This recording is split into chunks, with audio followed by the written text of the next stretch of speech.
Hi friends, Mrs. Angel here. So today we're going to be making our own version of Vincent van Gogh's Starry Night. We are just going to be using tempera paint. You could use acrylic paint too. And then we're actually going to be making, instead of a cute little house setting and like a little city scene, we're going to make our city scene, but we're going to make them with black pieces of construction paper and then just white paint. So I know everybody's been itching to paint in the art room. That's the number one thing I always get asked is, when can we paint? When can we paint? Well, we will be painting. So the first thing you're gonna need is a piece of paper, and I am using a bigger piece of paper, a 12 by 18, and it is a thicker sheet of paper because we're painting, and you wanna make sure that it is horizontal or really long ways, like a horizon line. And you're gonna use a pencil. I'm gonna use a black crayon. It's easier for you to see. And the very first thing we need to do is just make the line that separates the land from the sky. So I'm gonna start kind of down here, and I'm gonna make kind of a wiggly little line and go up there. That's it. Then for the next step, which is the painting part, which we all get excited about, is I have added some paint onto a lunch tray that I have. And I have given myself a blue. I made myself a dark green, which is green with a little bit of black. I made myself like a navy blue, which is blue with a little bit of black. And then I have a green and I have white. And eventually you'll need more. You'll need I have a turquoise blue and then a yellow. Now, the first thing that we wanna do is I have multiple brushes that I'm gonna use because your paint is gonna mix somewhat on the paper, but I don't want it to mix too much on my brushes at first. So I personally am gonna start out with the dark green that I have, and I am going to get my brush with paint, and I'm going to trace my crayon line or pencil line. Whoop, and it's okay if their paint gets on your paper, not a big deal. So Vincent van Gogh loves to paint with these amazing like brush strokes or dashes. And for some of you have seen some of my videos, we talk about Alma Thomas. She often paints like this, which is like in these kind of like rectangle or block shaped marks. And what you're gonna do is you're gonna cover the paper with this dark. And you can leave a little white showing through, that's completely fine. And I am getting it on the table, and again, make sure if you're doing this at home, you are doing it somewhere where you know that you can clean up well. I wouldn't do it on your mom's or grandma's white carpet or anything like that. So I have this, and this is my dark green. Now, I'm gonna take the regular green with a different brush, and I am going to now start to fill in some of those white spaces, and I'm just layering the paint. And eventually we actually will go back to that dark green as well to put it on top. So again, I'm trying to just fill in those white areas a little bit. And if you notice, I'm not going back and forth and mixing it completely. I want the look like Vincent van Gogh did of the brush strokes. So next I'm gonna take this other brush and I'm gonna go into my white, and I'm gonna now add more white dashes. Now, this is where the paint you'll start to see starts to mix. And you can go different ways if you want as well. And lastly, after I have my grass, I'm gonna take that brush that I was using in the dark green, and I'm gonna get some more dark green on my brush, and I'm just gonna kind of put some on top so you can really see that dark green, okay? So that is how you do the grass.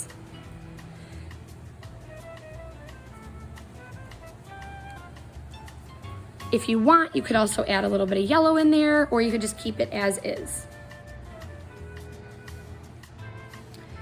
Now, because we only have a 30-minute class period this year, this may take the whole time, but if it doesn't, and I feel like we can keep going, the next step is going to be the sky. And now we just have to be careful because this is a little bit wet, and I actually am gonna turn my paper around. So I have the wet part is up top. And now I'm gonna start with my regular color blue, so like my regular blue. And I'm going to just very carefully trace over that line or next to it. And if it gets on it a little bit, it's okay. And I'm gonna do the same thing in the sky. So I'm gonna just kind of, and these brush strokes can be a lot bigger. You can make X's. We have a lot of area to cover. So we wanna make sure we can cover it, but you can still have a little bit of white. And just make sure you're not, you know, slapping paint on your neighbor. But I just kind of make X's to get that covered.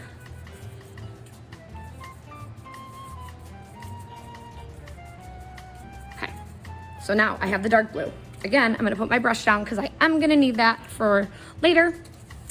Now I'm gonna grab some of that light blue or that turquoise that I had, and I am going to grab that, and I'm gonna add it in some of those areas where I have those white spaces.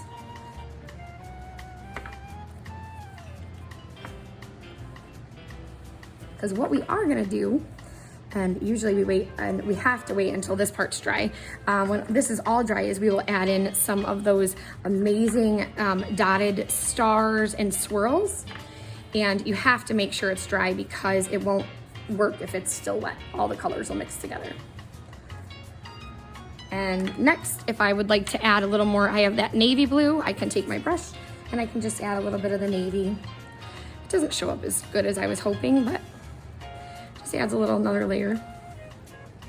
And then the white. So I am just gonna use, I can use this brush, I can use a different brush, and I'm just gonna get a little white, and I'm just gonna kind of add a little white in here. Some of it eventually starts to mix. So you can get about 2 dashes and then it starts to mix, and you don't want that. All right, so again, I'm just gonna add a little more white. And that is gonna be it for my sky and my ground. So that is what we have right now, and then we need to make sure it dries. So I will see you in a few.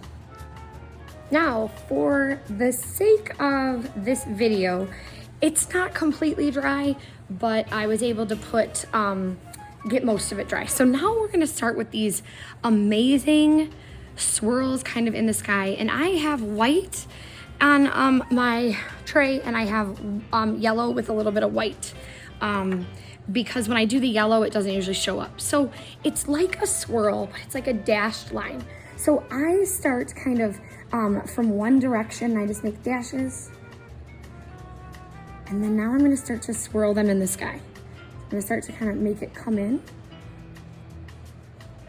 like that. So that's one swirl. Now I'm gonna make another one kind of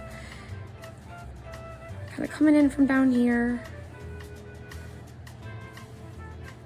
Kind of curling up in there. You can also maybe dot if you feel more comfortable dotting.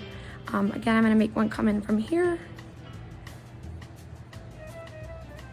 And then maybe curl up in here.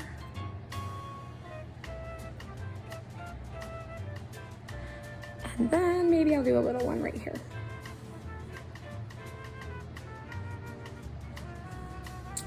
Now, we're not done yet.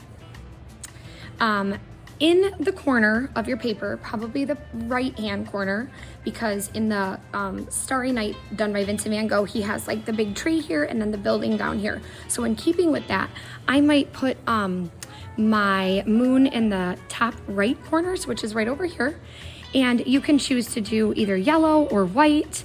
I'm gonna make a crescent moon, which is like a C. It's a C. And I'm gonna kind of go do it again. And my paint is still wet, I can tell, because it's starting to come up and get a little green with it, but. All right, so there's my moon. I made my crescent, my C, and then I just made another smaller C. Now what I'm gonna do is, while that's drying, I am going to take some of that yellow that I made, and I'm gonna kind of go over, around the same area, and go inside. Just kind of layering. And I'm using a smaller brush than what I did to do the ground and the sky. So again, I'm just taking it and kind of just dabbing it on in here. Same thing here. And usually this would be done on a totally separate day, again, because everything really does need to be dry. So there is that. And then I might even go around my moon with some dashes.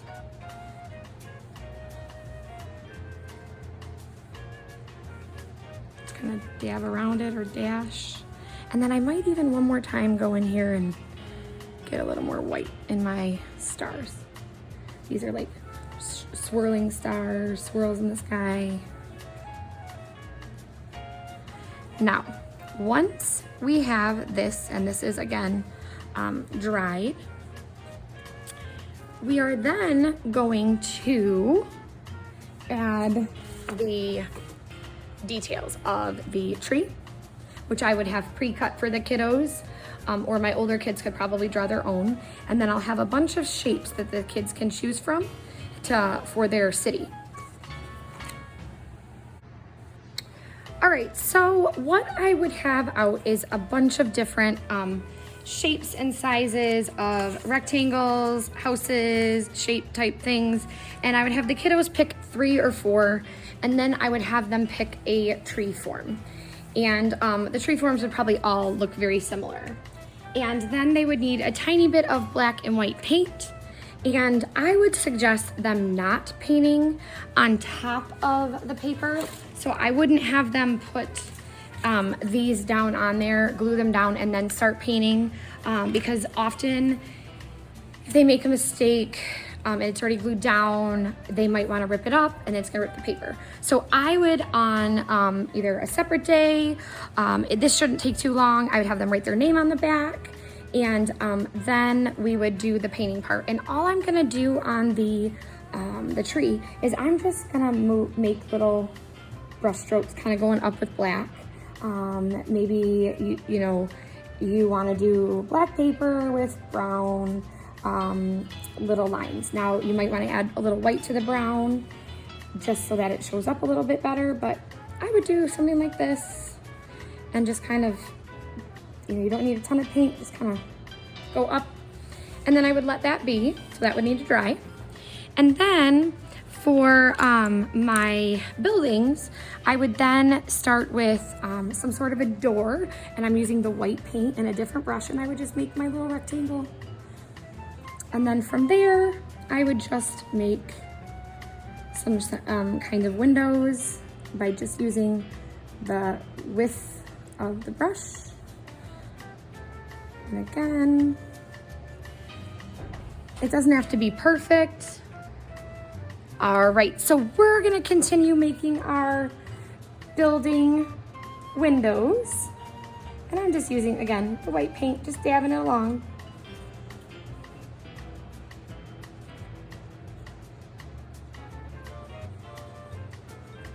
And the same thing here, you can just make your door, and then you can do however you want to do your little windows. If you want one really long one.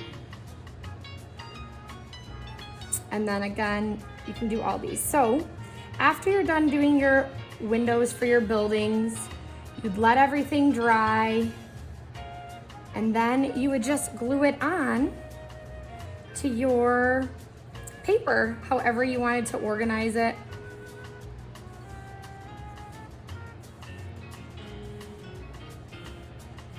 So there are my buildings.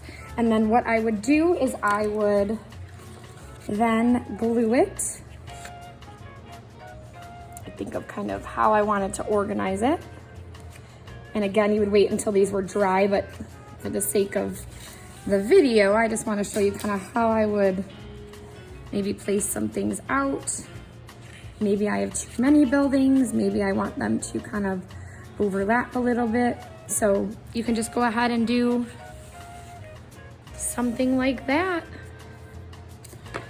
And you're done, and you have your beautiful starry night. All right, I can't wait to see what you create. Have a good one. Bye.